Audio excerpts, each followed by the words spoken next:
BBA, BCA, BCom computer కోర్సులో 100% placement లభించే ఏకైక డిగ్రీ కాలేజ్ కూకట్పల్లిలోని I3 డిగ్రీ కాలేజ్ 8367215215. ఇది నేను ఒకటే హెచ్చరిస్తా ఉన్నా, ఖచ్చితంగా వీటి మీద ప్రొటెస్ట్ జరుగుతుంది. అసెంబ్లీ రోజున, గవర్నర్ ప్రసంగం రోజున ఉభయ సభలను ఉద్దేశించి గవర్నర్ మాట్లాడే ప్రసంగంలో గవర్నర్ను ఖచ్చితంగా నిలదీస్తూ, గవర్నర్ ప్రసంగాన్ని అడ్డు తగులుతూ గవర్నర్ను ఖచ్చితంగా నిలదీస్తూ వైఎస్ఆర్సీపీ గలం విప్పుతుంది. దాని తర్వాత ఖచ్చితంగా మళ్ళీ మంగళవారము వైఎస్ఆర్సీపీకి సంబంధించిన ఎమ్మెల్సీలు, ఎమ్మెల్యేలు, ఎంపీలు, రాజ్యసభ సభ్యులు, లోక్సభ సభ్యులు అందరూ కూడా ఢిల్లీకి వెళ్తారు. వెళ్ళి బుధవారము ఢిల్లీలో సింబాలిక్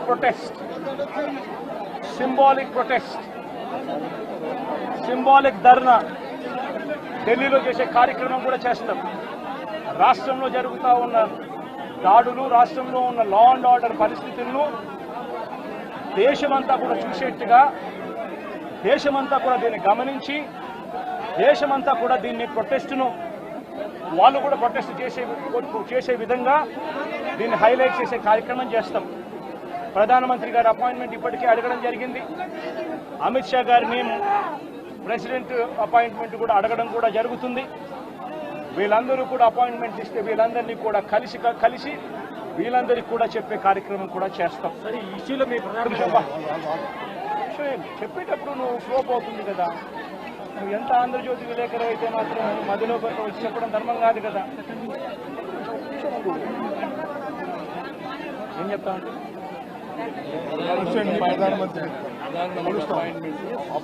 జరుగుతా ఉన్న ప్రకారం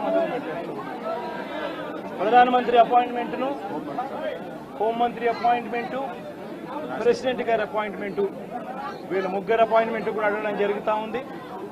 వీళ్ళ ముగ్గురిని కూడా కలిసే కార్యక్రమం కూడా జరుగుతుంది. వాళ్ళ అపాయింట్మెంట్లు ఇస్తే వాళ్ళని కూడా కలిసే కార్యక్రమం జరుగుతుంది. జరిగి వీళ్ళందరినీ కూడా రాష్ట్రంలో జరుగుతూ ఉన్న దిగజారిన పరిస్థితులను ఎక్స్ప్లెయిన్ చేసి రాష్ట్రంలో ప్రెసిడెంట్ రూల్ పెట్టాల్సిన అవసరం ఎంత ఉంది అని చెప్పి కూడా గట్టిగా వాళ్ళ దృష్టికి తీసుకొని పోవడం కూడా జరుగుతుంది. నిజమైన అడుగుతున్నాను. ప్రధానమైన డిమాండ్ ఈ ఇన్సిడెంట్లో ప్రధానమైన డిమాండ్ ఒకటేనా, ఆ కుటుంబం ఏం పాపం చేసిందని చెప్పి ఆ కుటుంబంలో ఒక మనిషిని చంపారు. చంపడమే కాకుండా ఆ కుటుంబాన్ని అప్రతిష్ట పాలు చేస్తూ ఆ పిల్లాడి మీద ఎలాంటి చెప్పుకోదగ్గ హత్యలు చేసిన కేసులో, లేకపోతే ఒక ఫ్యాక్షన్ కేసులో, లేకపోతే తనను ఒక ఫ్యాక్షన్ లీడర్ కిందనో, ఒక హత్యలు చేసిన వ్యక్తి కిందనో తనను ఒక ప్రొజెక్ట్ చేసి పోలీసులు ఏ రకంగా ఆ వ్యక్తి, ఆ పిల్లాడి వ్యక్తి ఆ జీవితము, ఆ కుటుంబం జీవితంతో చెలగాటలాడుతూ ఏ రకంగా వ్యక్తిత్వ హరణ చేస్తూ ఉన్నారో ధర్మమేనా?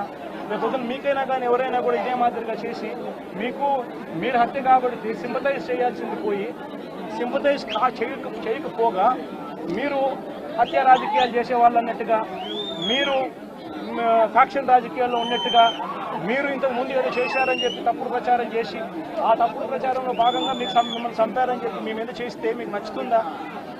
కనీసం పోలీసులు అనే వాళ్ళు ప్రేక్షక పాత్ర వీడి చంద్రబాబు నాయుడు అనే వ్యక్తి క్షమాపణ చెప్పాలి. మోస్ట్ ఇంపార్టెంట్ థింగ్, రాష్ట్రంలో జరుగుతూ ఉన్న దాడులను తాను ఖండించి క్షమాపణ చెప్పి ఇక మీదట ఇలాంటి పరిస్థితులు ఉండవు అని చెప్పి ప్రజలకు భరోసా ఇవ్వాలి.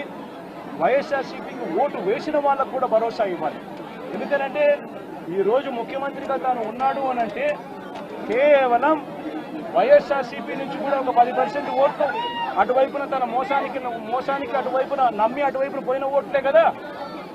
ధర్మంగా అది కదా ఈ మాదిరిగా చేయడం. మొట్టమొదటిసారిగా చంద్రబాబు నాయుడు క్షమాపణ చెప్పాలి.